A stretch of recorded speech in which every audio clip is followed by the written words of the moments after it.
नमस्कार मित्रमैत्रिणींनो, आपल्या यूट्यूब चॅनलमध्ये तुमचं खूप खूप स्वागत आहे। चला तर मग आजच्या आपल्या पुढच्या भागाला आपण सुरुवात करूया। राजस्थानला जाऊन आल्यानंतर राधा तिच्या घरी आलेली होती, म्हणजेच तिच्या बाबांसोबत ती तिच्या घरी राहत होती। राधा तिच्या रूममध्ये बसून काहीतरी विचार करत होती। तेवढ्यातच तिला आता खिडकीमधून कसला तरी आवाज ऐकू येतो। कसला आवाज ऐकू आला आहे हे बघण्यासाठी राधा आता तिथे जाते आणि आता बघते तर रुद्र हा एका पाईपला लटकत होता। तर रुद्र, तू इथे काय करत आहेस आणि या पाईपला का लटकत आहेस? ओ मॅडम, ते सगळं जाऊ द्या, आधी मला आतमध्ये घ्यायला हेल्प करा, मग तुझ्या प्रश्नांची मी उत्तरं देतो। राधा घाबरतच रुद्रचा आता हात पकडते आणि त्याला आता खेचून घेते। रुद्र स्वतःची ताकद लावून वरती येण्याचा प्रयत्न करत होता। शेवटी खूप प्रयत्नानंतर रुद्र वरती येतो। अचानक जास्त जोर लागल्यामुळे रुद्र राधाच्या अंगावरती पडतो। दोघंही आता एकमेकांच्या जास्त जवळ आलेले होते। दोघं एकमेकांच्या डोळ्यांमध्ये हरवून गेलेले होते। तेवढ्यातच आता राधाच्या रूमचा दरवाजा हा कोणीतरी वाजवतं आणि दोघेही आता सेन्समध्ये येतात। मेले, आता माझं काही खरं नाही। बाबा बाहेर आले आहेत आणि तू इथे आहेस। जर बाबांनी तुला बघितलं ना तर खूप मोठा प्रॉब्लेम होईल। आता मी काय करू हा विचार ती करत होती। राधा घाबरतच बोलते, पण परत एकदा तिला तुमचा दरवाजा आवाज येतो। राधा परत घाबरत बोलते, तू पटकन लप, नको बाथरूममध्ये लप, नाही नको कबोर्डमध्ये जाऊन लप। राधा पटकन रुद्रला कबोर्डमध्ये लपवते आणि सगळं काही नीट आहे का हे बघून दरवाजा ओपन करते। राधाचे बाबा मनोज आत मध्ये येतात। तर बाबा, यावेळी तुम्ही इथे झोपलात नाही का? आता अगं नाही ग बाळा, मला शेजारी आपल्या मोरे यांचा फोन आलेला होता। ते बोलत होते की कोणत्या तरी चोराला त्यांनी आपल्या घरामध्ये शिरताना पाहिलेला आहे। मग म्हटलं तुझी रूम एकदा चेक करावी, इथे कोणी आलं तर नाही आहे ना? नाही हो बाबा, इथे कशाला कोणी येईल, आणि कोणी आले असते तर मी आरडाओरडा केला असताच ना। बाबा, कदाचित मोरे काकांचा गैरसमज झाला असेल। हां, कदाचित त्यांनी दुसरं कोणीतरी बघितलं असेल आणि त्याला चोर समजलं असेल आणि त्याला चोर, पण तरीही मला तुझी काळजी वाटली म्हणून मी चेक करायला आलो आहे। बाकी तू आता झोपताना दरवाजा खिडक्या बंद करून झोप। हो बाबा, तुम्ही नका काळजी करू, तुम्ही सुद्धा आता आराम करा। आणि राधाला खरं तर यावेळी रुद्रचा खूप जास्त राग येत होता।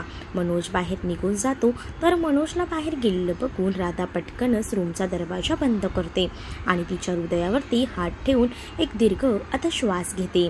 तिच्या अचानक आता लक्षात येते की तिने रुद्रला कबोर्डमध्ये लपवलेले आहे। ती पटकनच जाते आणि रुद्रला बाहेर काढते आणि आता त्याच्याकडे रागाने बघतच बोलते, तुला काही अक्कल आहे का रे? खिडकीमधून असं कोणी आतमध्ये येत असतं का? तुला मोरे काकांनी बघितलं आहे आणि त्यांनी तुला चोर समजून बाबांना कॉल केलेला आहे, म्हणूनच बाबा इथे आलेले होते। त्यांना काय मी चोर वाटतो का?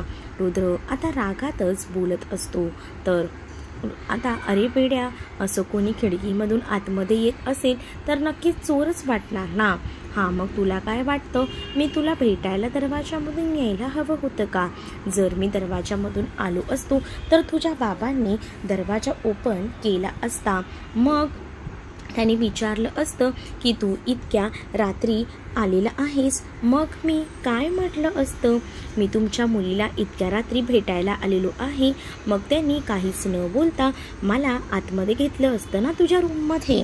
आणि तू तर असं बोलत आहेस की सगळं काही पॉसिबलच आहे। तुझ्या बाबांनी तर मला चपलाने मारलं असतं आणि तसंही तुमच्या घरासमोर कधीच मला फिरकूही दिलं नसतं। रुद्र ओरडतच आता बोलत असतो। तर रुद्र, अरे हो, इतकं ओरडायला काय झालं आहे?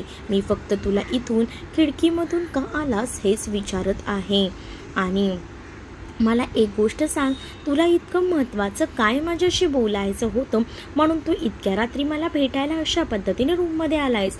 ते काय आहे ना, मला तुझ्याशी खूप महत्त्वाचं बोलायचं आहे आणि मी सकाळ होईपर्यंत वाट नाही बघू शकत म्हणून मी आलोय. अशी कोणती गोष्ट आहे की तुला सकाळ होईपर्यंत वाटसुद्धा बघायची नव्हती?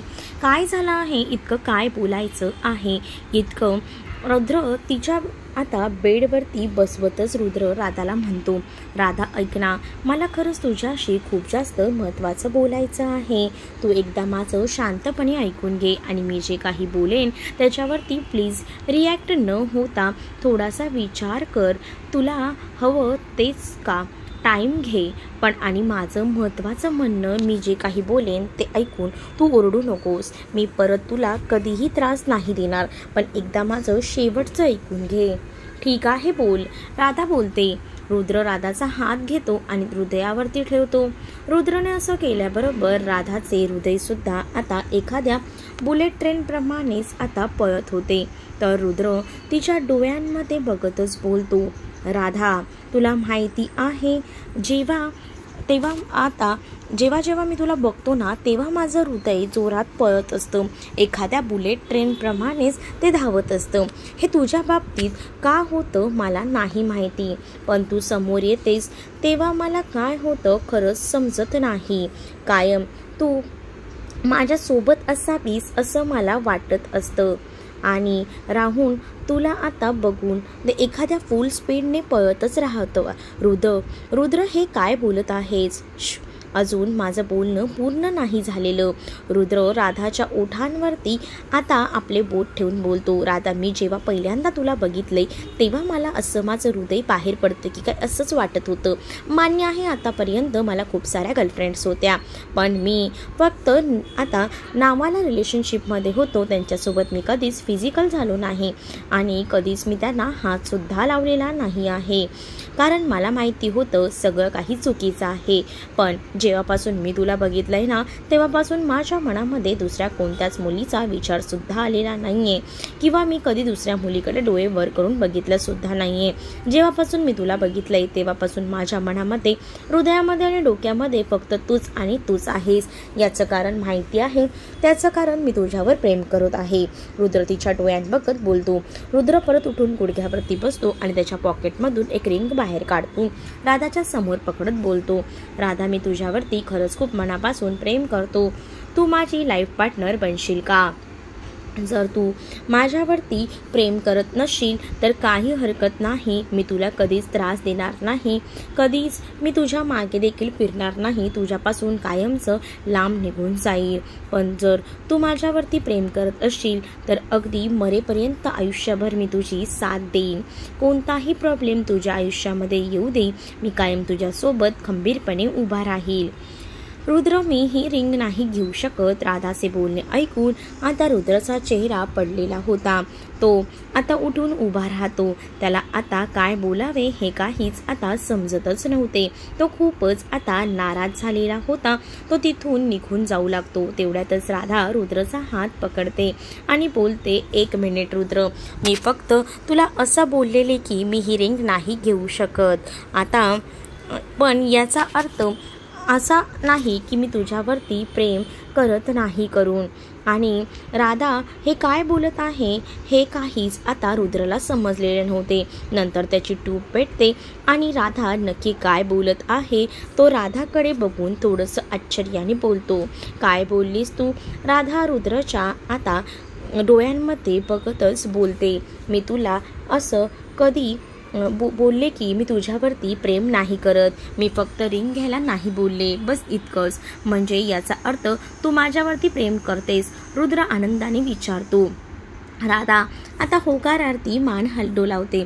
राधाचा होकार बघून रुद्र खूप आता खुश झालेला होता.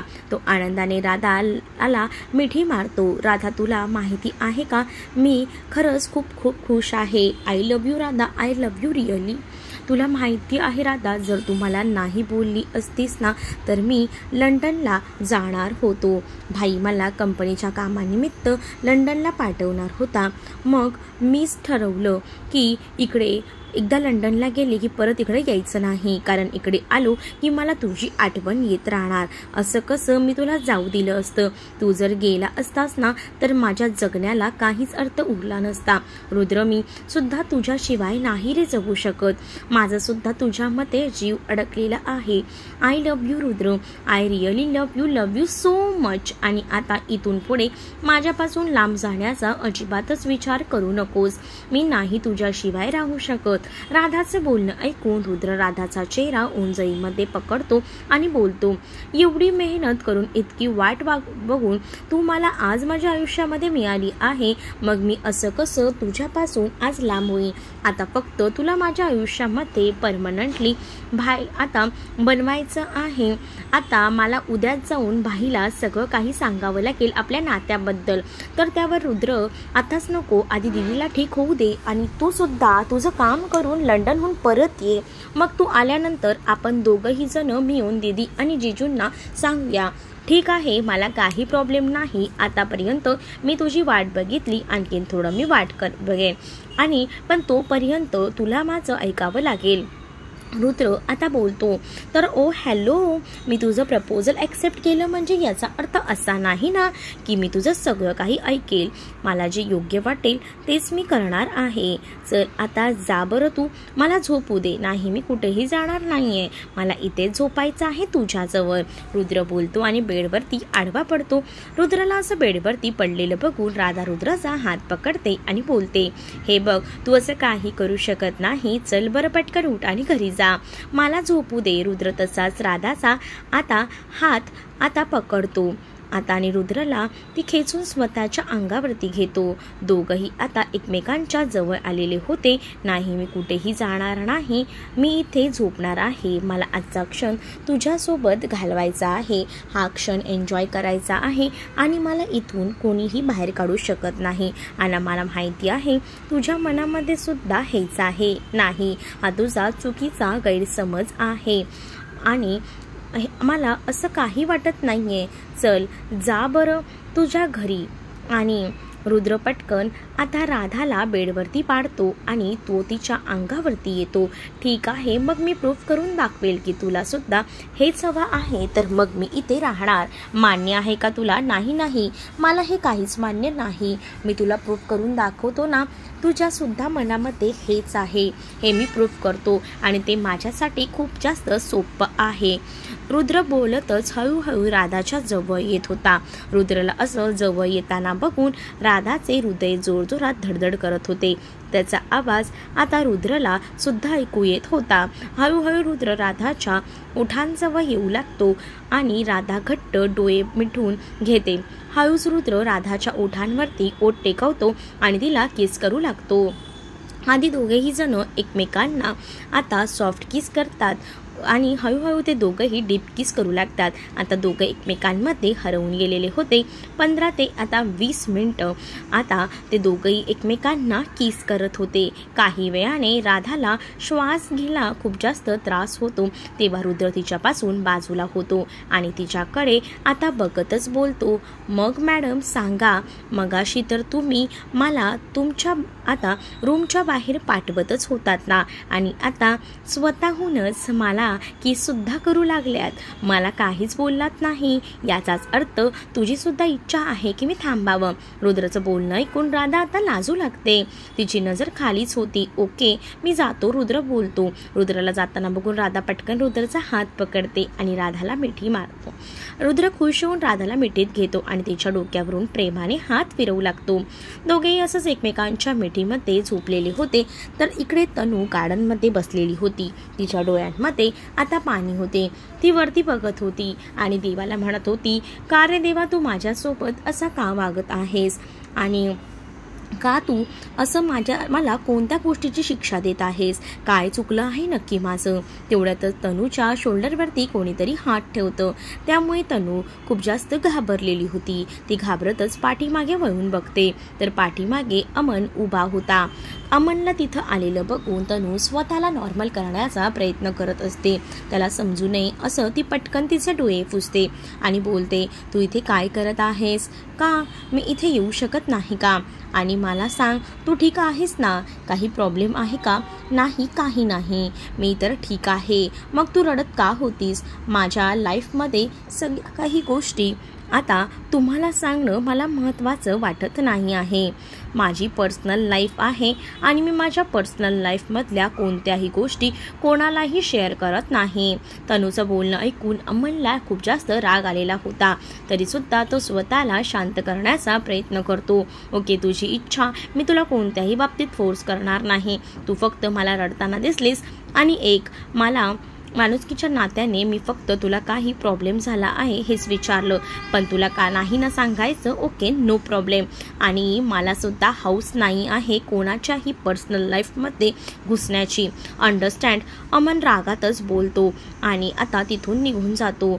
तन्नू मात्र बिचारी आता तिथेच बसलेली होती आणि रडू लागलेली होती. बराच वेळ ती तिथे एकटी बसलेली होती आणि रडत होती. काही वेळाने ती आता स्वतःला नॉर्मल करत असते. तर आता आणि घरामध्ये जाते. तेवढ्यातच आता लाईट येते आणि लाईट गेल्यामुळे तनू खूपच घाबरलेली होती.